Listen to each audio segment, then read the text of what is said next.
آج میرے یہاں آنے کا مقصد دنیا کو ایک پیغام دینا ہے کہ دنیا نے کشمیر کے لوگوں سے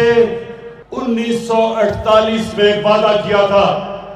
یونائٹڈ نیشنز کی سیکیورٹی کونسل کی ریزولوشنز کے مطابق کشمیر کے لوگوں کو حق ملنا تھا اپنے مستقبل کا فیصلہ کرنے کے لیے۔ تو آج میں یہاں آیا ہوں سب سے پہلے تو دنیا کو یاد کرانا کہ وہ جو حق دیا گیا تھا کشمیر کے لوگوں کو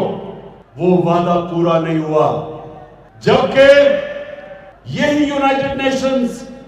کی سیکیورٹی کونسل نے ایسٹ ٹیمور انڈونیشیا ایک مسلمان ملک کا ایک جزیرہ تھا، وہاں کرسچن زیادہ تھے، ان کو وہی حق ایسٹ ٹیمور کو دیا گیا اور وہ بڑی جلدی پورا کیا گیا، ریفرینڈم کروایا گیا اور ان کو آزاد کر دیا۔ میں نے یونائٹڈ نیشنز کی جنرل اسمبلی میں بھی یاد کروایا، آج بھی کروا رہا ہوں اور ہمیشہ یاد کراؤں گا کہ آپ نے اپنا حق پورا نہیں کیا، آپ نے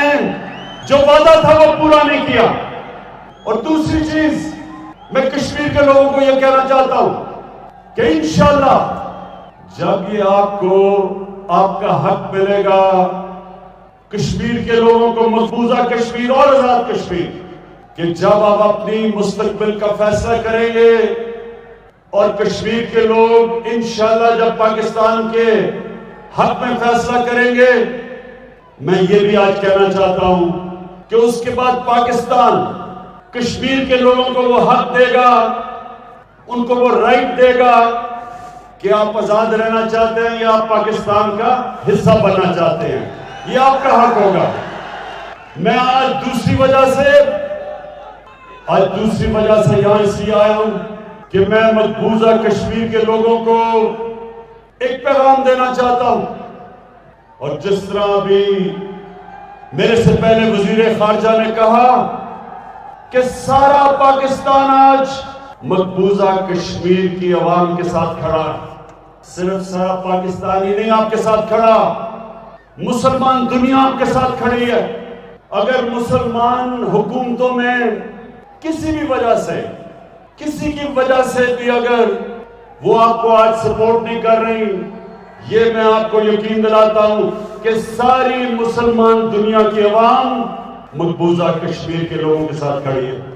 بلکہ میں سے بھی آگے جاتا ہوں، وہ لوگ جو مسلمان بھی نہیں لیکن جو انصاف پسند ہیں، وہ بھی سب آج سمجھتے ہیں کہ کشمیر کے لوگوں کو وہ حق دینا چاہیے جو یونائٹڈ نیشنز نے وعدہ کیا تھا۔